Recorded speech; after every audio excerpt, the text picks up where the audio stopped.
नमस्कार, अवतार मीडिया में आपका स्वागत है। आपके साथ मैं रीना झा बालियान। खबरों का रुख करेंगे, लेकिन उससे पहले एक नजर डालते हैं इस वक्त की हेडलाइंस पर। उत्तराखंड में नेचुरल गैस पर सरकार ने घटाया वैट। हरित ऊर्जा पर सरकार का फोकस। सीएम धामी की अध्यक्षता में हुई कैबिनेट, अहम प्रस्तावों पर लगी मुहर।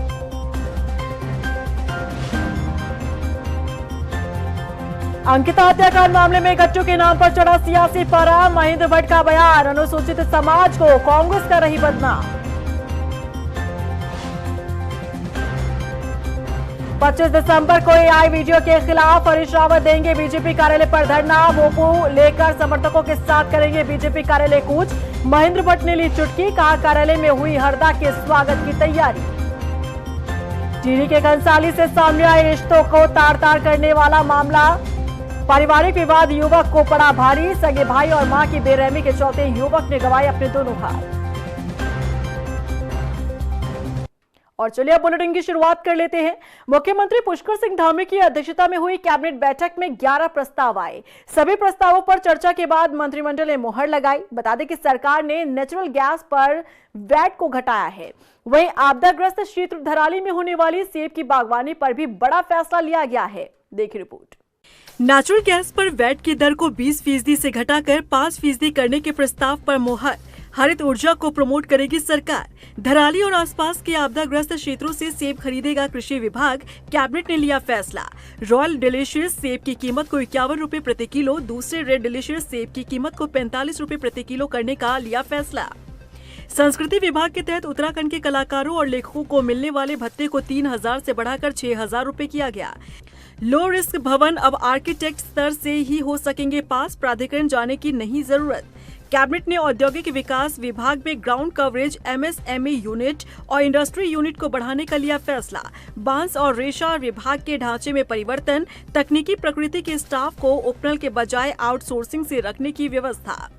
सिंचाई और पीडब्ल्यूडी में वर्ग चार्ज के रूप में किए गए काम को पेंशन में शामिल करने पर कैबिनेट ने मुहर लगाई। अटल आयुष्मान और गोल्डन कार्ड योजना को लेकर कैबिनेट ने फैसला लिया। दोनों में मिलेगा 100% लाभ। हाइब्रिड मोड पर चलेगा गोल्डन कार्ड।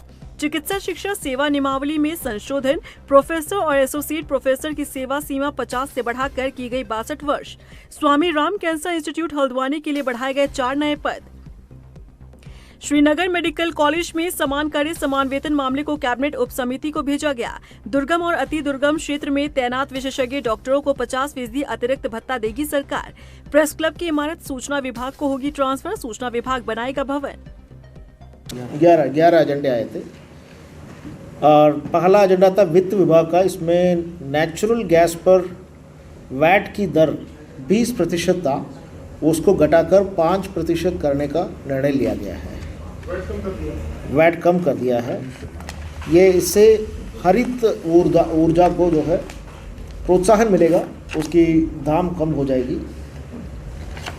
देन सेकंड जो मैटर था, ये कृषि एवं कृषक कल्याण विभाग का है। इसमें दराली और आसपास के क्षेत्र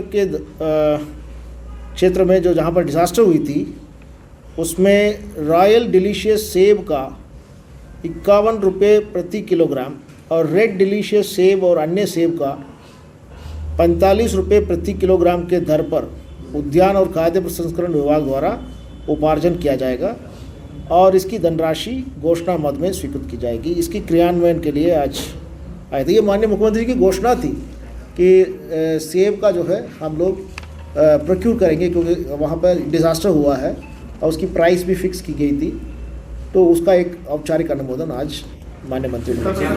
अंकिता भंडारी हत्याकांड मामले में गट्टू के नाम पर बढ़ रहे विवाद के बीच बीजेपी के पूर्व विधायक सुरेश राठौर ने सफाई पेश की है।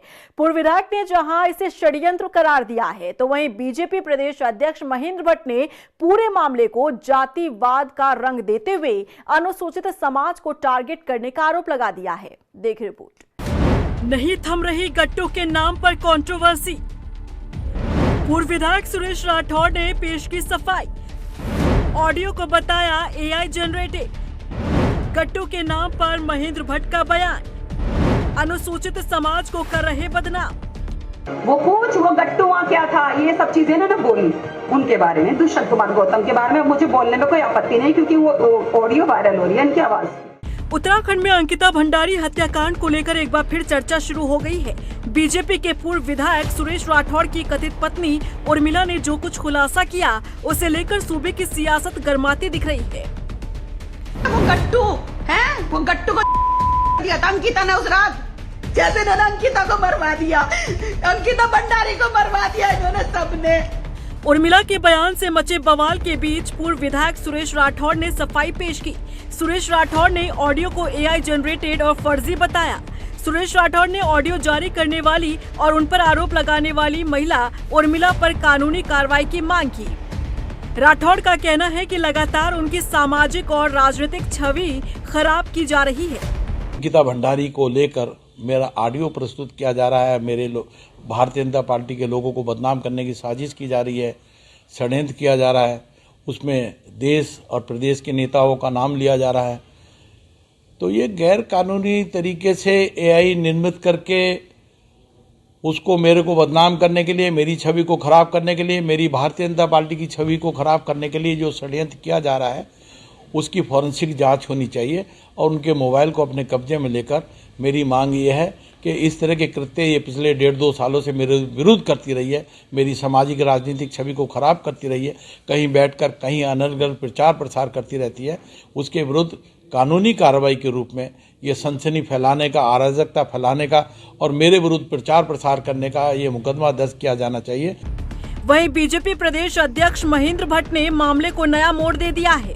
महेंद्र भट्ट ने जातिवाद का रंग देते हुए अनुसूचित समाज को टारगेट और बदनाम करने की कोशिश करार दिया है कि जिस व्यक्ति को सुरेश राठौड़ की पत्नी बताया जा रहा है, सुरेश राठौड़ तो अपनी पत्नी मानते ही नहीं है। तो जब व्यक्ति उसकी पत्नी नहीं है, वो हमारी कार्यकर्ता नहीं है, सुरेश राठौड़ भारतीय जनता पार्टी निष्कासित है, इस प्रकार की महिलाएं समाज में क्या क्या बोले उसका किसी प्रकार का समाज संज्ञान नहीं लेता है। इस प्रकार की महिलाएं समाज को दूषित करने का काम करती हैं और हमारे दुष्यंत गौतम जी अनुसूचित जाति के नेता हैं, उनको अपमानित करने का काम हुआ है और मैं कांग्रेस के अध्यक्ष जी पर आरोप लगाऊंगा। अनुसूचित जाति के व्यक्ति को इस प्रकार से लांछन लगाना कम से कम एक राष्ट्रीय राजनीतिक दल के प्रदेश अध्यक्ष को शोभा नहीं देता है, इसलिए उनको अनुसूचित जाति के समाज से माफी मांगनी चाहिए। महेंद्र भट्ट के इस बयान के बाद मुख्य विपक्षी दल कांग्रेस ने बीजेपी पर निशाना साधा है। कांग्रेस प्रदेश उपाध्यक्ष सूर्यकांत धस्माना का कहना है कि बीजेपी के पास जब जवाब नहीं होता तो वो धर्म और जाति की बात करने लगते हैं। फिर जो वीवीआईपी था, वो वीवीआईपी कौन था, इसके बारे में कोई किसी प्रकार की जांच नहीं हुई। अब जो खुलासा, अब वो खुलासा किसने किया?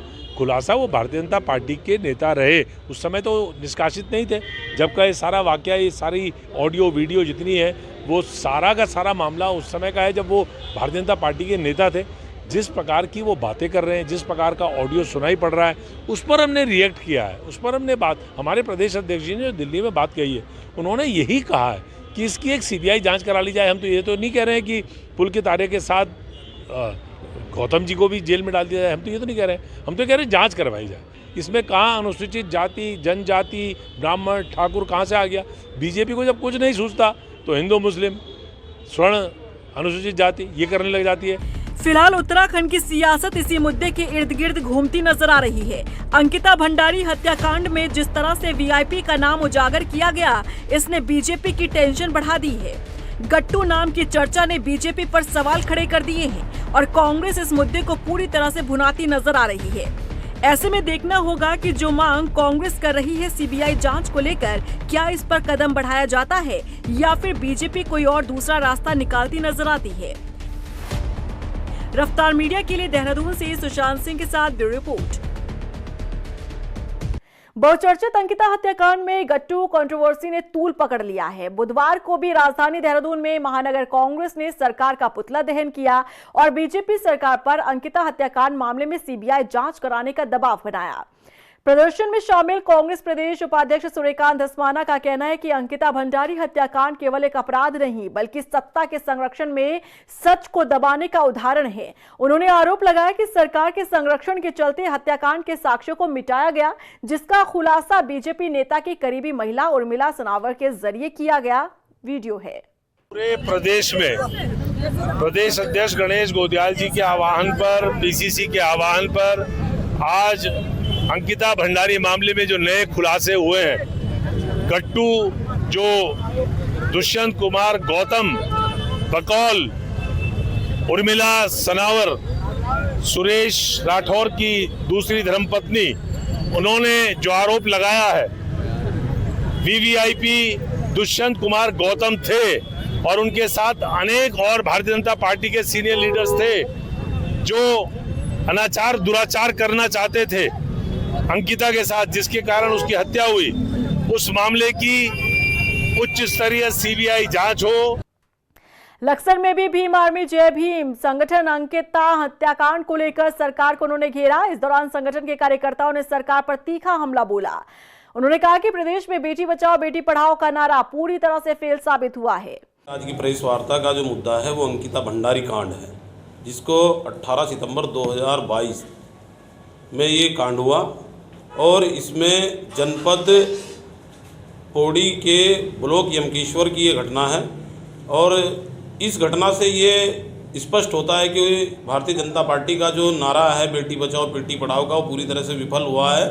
और इसमें दो नए किरदार शामिल हुए हैं, जिसमें एक तत्कालीन प्रदेश प्रभारी दुष्यंत कुमार गौतम जी भारतीय जनता पार्टी के और यमकेश्वर ब्लॉक से जिला पंचायत की सदस्य रही आरती गौड़, जिनको उर्मिला सनावर के द्वारा गंभीर आरोप लगाते हुए एक वीडियो वायरल किया गया और उसमें पूर्व विधायक जवालापुर सुरेश राठौर को भी शामिल किया गया है। ये बेहद संवेदनशील मामला है। कांग्रेस ने बीजेपी की घेराबंदी शुरू कर दी है। 25 दिसंबर को पूर्व सीएम हरीश रावत बीजेपी के जारी एआई वीडियो के खिलाफ हल्ला बोल करने वाले हैं।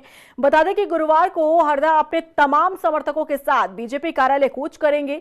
हरीश रावत का आरोप है कि बीजेपी उनकी छवि को धूमिल कर रही है। ऐसे में वो कल भोपू लेकर बीजेपी कार्यालय पहुंचेंगे और बीजेपी के फैलाए षड्यंत्र का खुलासा करेंगे। हालांकि इस मामले में हरीश रावत एफआईआर भी दर्ज करवा चुके हैं। उन्होंने बीजेपी पर उनके खिलाफ एआई का दुरुपयोग का आरोप लगाया है।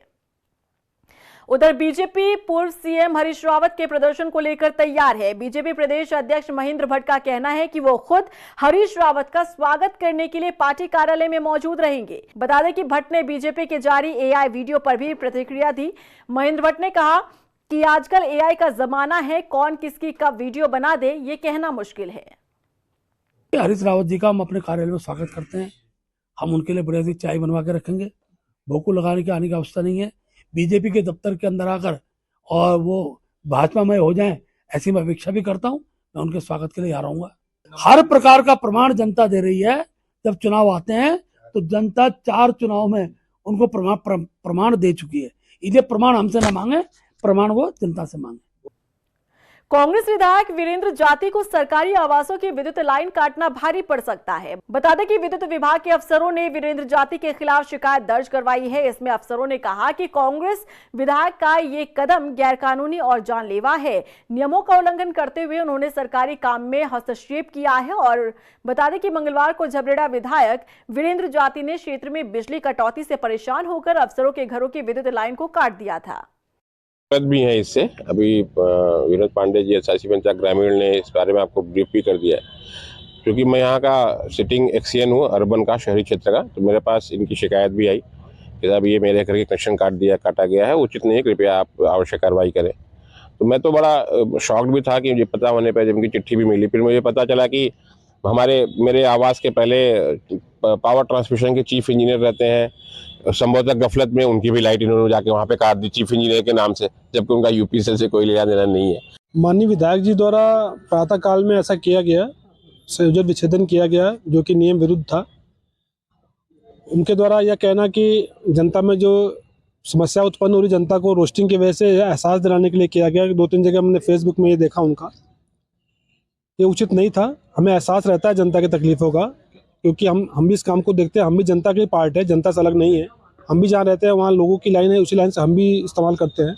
उधर सितारगंज में जन जन की सरकार जन जन के द्वार अभियान के तहत शिविर लगाया गया। बता दें शिविर में विभागों के स्टॉल लगाए गए, जहां ग्रामीणों को जन कल्याणकारी योजनाओं के बारे में जानकारी दी गई। शिविर में लोगों का निःशुल्क स्वास्थ्य परीक्षण भी किया गया। वहीं ग्रामीणों ने कई योजनाओं के लिए आवेदन भी किए। नमस्ते, मेरा नाम सुमन विश्वास है। हमारे गांव में आज कैंप लगा है जिसमें मैंने आधार कार्ड सही करवाया है। हमारे गांव में बहुत सुविधा मिल रही है, इसलिए मैं श्री पुष्कर सिंह धामी का बहुत बहुत धन्यवाद करती हूं। कंसाले के लसियाल गांव से हैरान कर देने वाला मामला सामने आया है। यहां एक भाई ने अपनी मां और पत्नी के साथ मिलकर अपने ही छोटे भाई की हत्या की कोशिश की। इस घटना में पीड़ित को अपने दोनों हाथ गंवाने पड़े। युवक ने बताया कि उसका किसी बात को लेकर परिवार से विवाद हो गया था, जिसके बाद उसके बड़े भाई ने उसे मुंबई से गांव बुला लिया। वो मुंबई में एक होटल में काम करता था। गांव पहुंचने पर भी उसके साथ झगड़ा हुआ। इस झगड़े के दौरान उस पर धारदार हथियार से हमला किया गया। युवक की तहरीर पर पुलिस ने मुकदमा दर्ज कर लिया है। नाम है भाई आपका? मेरा नाम अंग्रेज है, रहने वाला लसाल गाँव से। हाँ। मेरी मम्मी का नाम है। आपके साथ क्या हुआ ये? मैं मुंबई में काम करता था। मुंबई से आया हूँ, ये दूसरा वाला भाई है मेरा, उसने मेरे को धमकी दिया है। हाँ।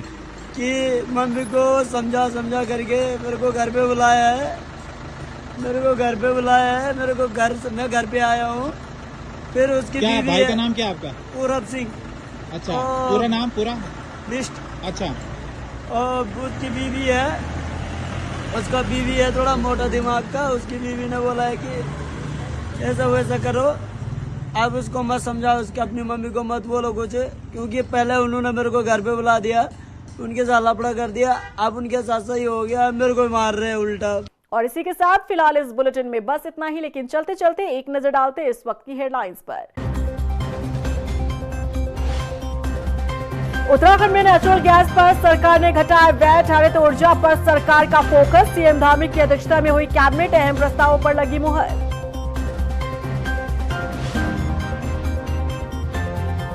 अंकिता हत्याकांड मामले में गट्टू के नाम पर चढ़ा सियासी पारा। महेंद्र भट्ट का बयान, अनुसूचित समाज को कांग्रेस कर रही बदनाम। 25 दिसंबर को एआई वीडियो के खिलाफ हरीश रावत देंगे बीजेपी कार्यालय पर धरना। मोपू लेकर समर्थकों के साथ करेंगे बीजेपी कार्यालय कूच। महेंद्र भट्ट ने ली चुटकी, कहा कार्यालय में हुई हरदा के स्वागत की तैयारी। टिहरी के कंसाली से सामने आए रिश्तों को तार-तार करने वाला मामला। पारिवारिक विवाद युवक को पड़ा भारी। सगे भाई और मां की बेरहमी के चलते युवक ने गंवाए अपने दोनों हाथ।